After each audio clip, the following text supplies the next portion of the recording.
and I'm here with HSC 114 Medical Terminology, where we are learning about the Language of Medicine 12th edition by Davy Ellen Chabner. We are now on week 9. We are studying chapters 13 and 14. I have already completed a video on chapter 13, so now we are focusing on chapter 14, the lymphatic and immune systems. Our course objectives are unchanged. They are the same every week in this semester in this class, 8.1 through 8.7, and they are on your syllabus. If you are looking at the specific unit objectives that go with this chapter is 9.10.1 through 9.10.8. So if you look at your syllabus for 9.10.1 through 9.10.8, that will give you the unit objectives that we're going over this week while we're studying this chapter. All right. So, lymphatic and immune system. Our goals are the same as they always are. We look at the structure and analyze terms, but this time we're looking at the lymph and immune systems, talking about basic terminology, combining forms, word parts, talking about what can go wrong with this system, identifying lab tests, clinical procedures, abbreviations that apply, and making sure we understand medical terms in their proper contexts. So, let us talk about lymph. Lymph is a clear, watery fluid that surrounds body cells and flows in a system of lymph vessels throughout the body. Lymph is different than blood and plasma, so make sure that you don't get those confused. Blood and plasma are different than lymph. It does originate in the blood. It is rich in lymphocytes and monocytes, those white blood cells. It flows in lymph capillaries and vessels and flows through the lymph nodes and lymphatic organs, which are called the liver, spleen, thymus, and lymph nodes. So make sure that you understand this slide. The lymph also absorbs lipids, which are fats, in the intestine. So this is a very important slide. Make sure you spend some time here. Make sure you understand what all is included in this. The lymph system functions. What does the lymph system do? It transports these proteins and fluids that have leaked back to the bloodstream. So they're sort of like a catch, an extra net. Anything that falls out of the bloodstream or has leaked out of the bloodstream, it's transported back to the bloodstream. So these are things that have leaked out. Lymphatic vessels then absorb lipids, fats from the intestines, and transport them to the bloodstream. And then lymphocytes and monocytes protect the body by mounting a cellular attack on foreign cells and organisms. All right, so what about interstitial fluid and lymph capillaries? Well, the structures of interstitial fluid and lymph capillaries include blood capillaries, lymph vessels, interstitial fluid, and tissue cells. So make sure that you understand this and are aware of this and have it memorized. Hint, hint. All right, nice visual for us to show us the relationship between veins, arteries, and lymph vessels, as well as the capillaries and interstitial fluid. So, all right, let's start here at the bottom right and look at the blood from the arteries. It is flowing through where it is red, okay? So this is oxygenated blood. It's coming to the cells.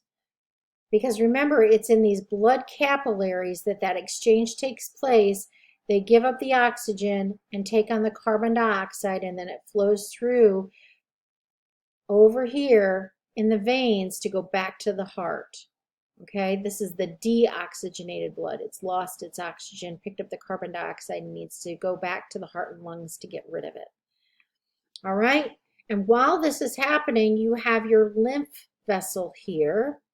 And it is picking up this interstitial fluid. And it is going to take it and it's going to cause lymph flow to go to the upper chest. All right? So these tissue cells in here are getting oxygen and giving up carbon dioxide, as well as they're involved with they're surrounded by this interstitial fluid. I really like this visual because it's helpful to see.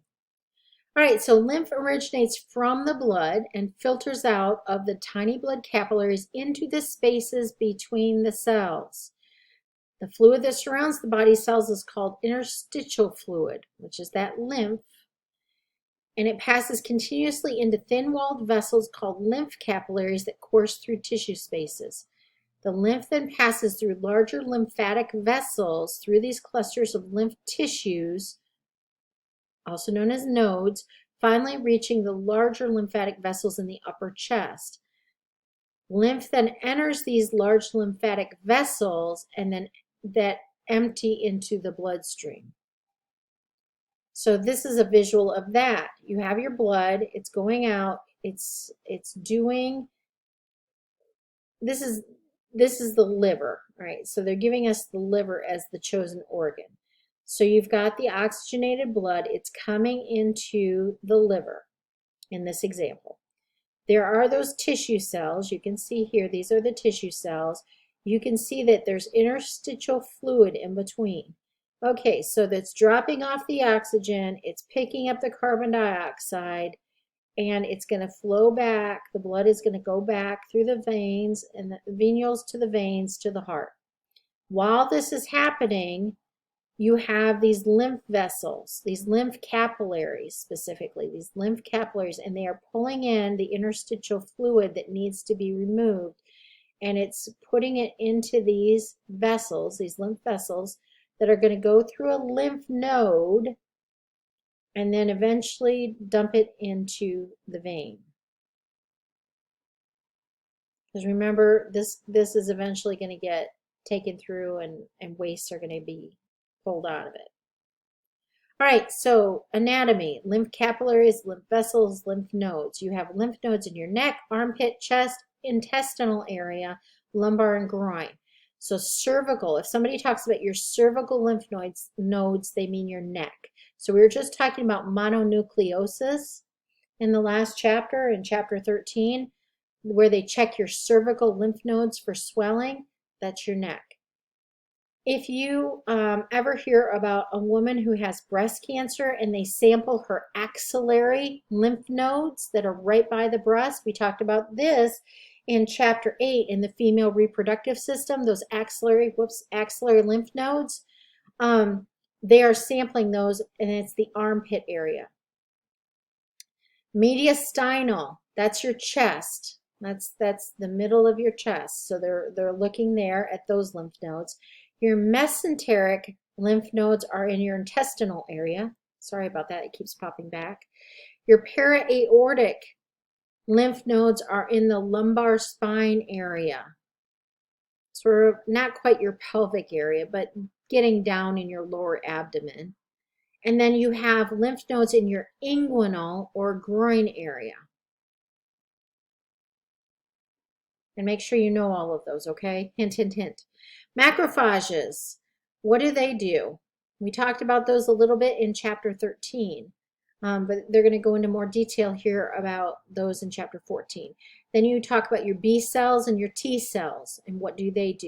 This is another slide you really, really need to know and study. Make sure you know these three and their differences, what they do, how they're different. Spleen, what does your spleen do? Did you know you can live without your spleen? People have been in accidents or had their spleen damaged in some way, and they've had it removed. But your spleen destroys old red blood cells and filters microorganisms, other foreign material out of the blood. It activates your lymphocytes during blood filtration and stores your blood, especially red blood cells and platelets. And your spleen sits at the very bottom of your rib cage. Just kind of on one side it covers, well, I'm sorry. Yeah, it's at the bottom of your rib cage, but notice it's only on your left side. It's below the heart, and it's right next to the stomach, kind of in between. So hopefully that's helpful. What about your thymus gland? We heard about that earlier, your thymus gland. What does that mean? It provides immunity in fetal life and in early years of growth. It makes cells immunocompetent, meaning functional and able to provide you with immunity in your early life. So it's very, very important for children and newborn babies and babies that are preborn. Early removal from an animal impairs its ability to make antibodies and to produce cells to fight antigens. So studies have shown that that's what it does based on those studies. Your thymus gland is right by the tops of your lungs. I mean, it's kind of nestled in there. It's below your thyroid gland and above your mediastinum. All right, so talking about your immune system. Your immune system is really made up of leukocytes, lymphoid organs, and those provide you with immunity. Lymphocytes are those white blood cells, but there's specific types of white blood cells, and this is where what we learned last week builds on that. Your lymphoid organs are your lymph nodes, your spleen, your thymus gland, your tonsils, and adenoids, and those produce lymphocytes and antibodies. Those are disease and infection fighting type things. Immunity is your body's ability to resist foreign organisms and toxins that damage tissues and organs. It can be natural, it can be natural or adaptive. Natural means you have it, you're born with it, it's natural, it just happens. Adaptive can mean maybe a vaccination that spurs immunity. It can also mean that maybe you've had the illness and you've become adaptive to it so you don't get it again. All right, so natural immunity, it's present at birth. It's not dependent on any prior exposure to an antigen.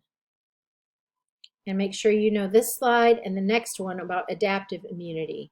And that's where your body recognizes and remembers specific antigens and immune response. So vaccination would be an example of this, or if you've had something, the antibodies produced after exposure to an antigen. So let's say that you've had the measles. You've got some antibodies that have been produced, and so that should make you immune if you're exposed to the measles again, that sort of thing.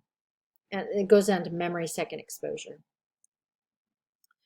All right, so again, you need to know this about how the B lymphocytes are responsible for humoral immunity and that they originate in bone marrow from stem cells. They produce antibodies after exposure, and they mature into plasma cells that produce antibodies called immunoglobulins that block the effects of those antigens. So make sure you're really up on this. All right, your T cells, those are responsible for cell-mediated immunity, do not involve antibodies. So B cells are antibodies, T cells are not. T cells will attach to and directly kill antigens. Some T cells secrete cytokines, also known, really more known as interferons and interleukins, and those help cells respond to antigens. And then you have helper T cells. They promote that antibody synthesis by B cells and stimulate other T cells. And then there are suppressor T cells that inhibit B and T cells and prevent them from attacking the body's own good cells. If you've ever heard of an autoimmune disease, in an autoimmune disease, your B and T cells are attacking your own body, your own body's good cells. And these suppressor Ts are what are in place in a healthy person to prevent that attack. And some conditions like lupus and others, you've got these suppressor T cells that are not functioning appropriately, and so you've got the B and T cells that are attacking the body. All right, dendritic cells. These are a macrophage-derived cell from a monocyte. They recognize and digest foreign antigens, present antigens on the surface to stimulate B and T cells and transfer immunity by exposing them and then transfuse them back to stimulate. So make sure you know what dendritic cells are and what they do. So what is immunotherapy and how does it work? And this gives us some examples. I think we're probably most familiar with vaccines. But then there's also monoclonal antibodies and transfer of immune cells. And I'm going to let you read through this and check your book and go over it there. Vocabulary. Adaptive immunity. Make sure you know the difference between adaptive and natural. Adenoids, antibody, antigen, axillary nodes, B cells, cell-mediated immunity, cervical nodes, complement system. And watch how complement is spelled. There's no I in there. Complement system. Cytokines, cytotoxic T cell, dendritic cell, helper T cell, humoral immunity. That's that natural immunity, different than adaptive. Immunity, immunoglobulins, immunotherapy, inguinonodes. Interferons and interleukins. Know the difference between those. It's really important. Interstitial fluid. Lymph capillaries, lymphoid organs. Lymph node, lymph vessel, and macrophage. Mediastinal nodes, mesenteric nodes, monoclonal antibody. Natural immunity, para-aortic nodes, plasma cells. Right lymphatic duct, spleen. Suppressor T cell, tolerance. That's what those all are. Thoracic duct, thymus gland, tonsils. Toxin, vaccination, vaccine. Make sure you know what the true definition of vaccine is. Make sure you really memorize that. So, quick quiz. Which lymphocyte originates in the bone marrow and transforms into a plasma cell to secrete antibodies? I'm going to let you work on that based on your definitions. The formation of antibodies and lymphocytes after exposure to an antigen is, what's the difference between these three? Because they are different. There's difference between natural immunity, humoral immunity, cell-mediated immunity, and adaptive immunity. All right, combining forms. You have a root plus a combining vowel to equal a combining form. You have immuno, lympho, lymphadeno, spleno, thymo, toxo. Now a couple of prefixes, ana and inter. I think we've had inter before, but I think ana is new this time. All right, what can go wrong with the lymph and immune systems? Well, there are quite a few things. One of the ones that is most well known is acquired immunodeficiency syndrome, also known as AIDS. This is from the HIV virus.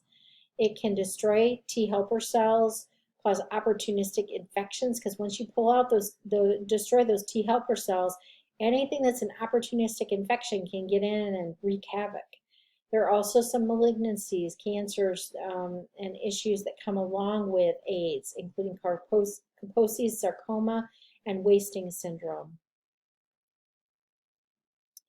So what are some of these opportunistic infections that we see happening with AIDS patients?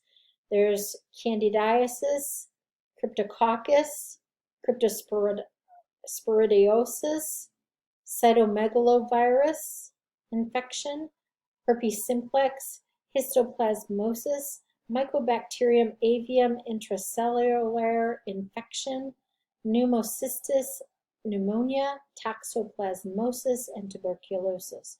These are all things that when those T helper cells are destroyed, these are what happen. They can all sneak in, creep in, and take off. Drugs to treat AIDS. They have been developed. There is no known cure for AIDS, but these drugs do help control the disease and stabilize it, and many people with AIDS live a very long time now compared to what happened when AIDS was first discovered. There are reverse transcriptase inhibitors, protease inhibitors, and a combination of those two called HART, highly active antiretroviral therapy. And you most often hear about the HART combination. Hypersensitivity can happen through the lymph or immune systems. That's with allergies. It's an abnormal sensitivity acquired by exposure to an antigen. This can range from allergic rhinitis or hay fever to anaphylaxis, which is essentially going into shock, stopping breathing, and having a life-threatening reaction. Other allergies that can happen are atopic dermatitis on the skin, asthma, and urticaria, which is hives, those little bumps that show up, those little red itchy bumps. Okay. Tumors, yes, of course, unfortunately, tumors can get involved when you're talking about the lymphatic system. You can have lymphoma, which is malignant tumor, read cancer there, of the lymph nodes and lymph tissue. There are two major types, Hodgkin and non-Hodgkin lymphoma. Multiple myeloma, that's where it's into the bone marrow cells. Thymoma is a tumor of the thymus gland, often associated with myasthenia gravis. And patients may have other autoimmune disorders such as lupus, erythematosus, and rheumatoid arthritis. Those are two very common autoimmune disorders, where the body's own cells are killing themselves. We talked about that a little bit earlier. This is staging of Hodgkin lymphoma. This person that they're showing us this visual is what happens with Hodgkin lymphoma. In stage 1, it's just in one set of lymph nodes or one group of lymph nodes. It's localized to one place. Stage 2, you now have 2. Somewhere in the body you've got 2, but they're on the same side of the diaphragm. Stage 3 is, oh no, you've got at least 2, and one of each is on either side of the diaphragm. Stage 4 is, okay, now you've got one on each side of the diaphragm, but you've also got extra lymphatic involvement, meaning it's metastasized to the liver, the bone marrow, lung, or skin. And that's stage 4. Quick quiz. What is a malignant condition associated with AIDS? It's not anaphylaxis. It is not any type of lymphoma, and that should help you right there. All right, lab tests. They do CD4 and cell counts, looking at those helper T cells.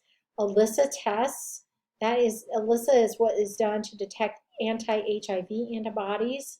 And then if that comes back positive, they usually do a Western blot to really validate and make sure there's no false positive there. Immunoelectrophoresis, where you're separating the immunoglobulins. A viral load test to measure the amount of AIDS virus that's in the bloodstream. So if they've done the ELISA test and followed it with a Western blot, then typically they'll do a viral load test to see how widespread that AIDS virus is in your bloodstream.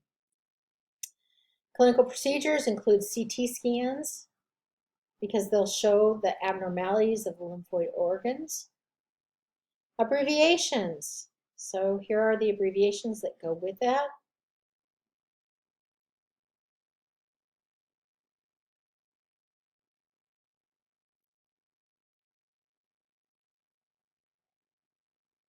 All right, combining forms. We have the root plus combining sorry.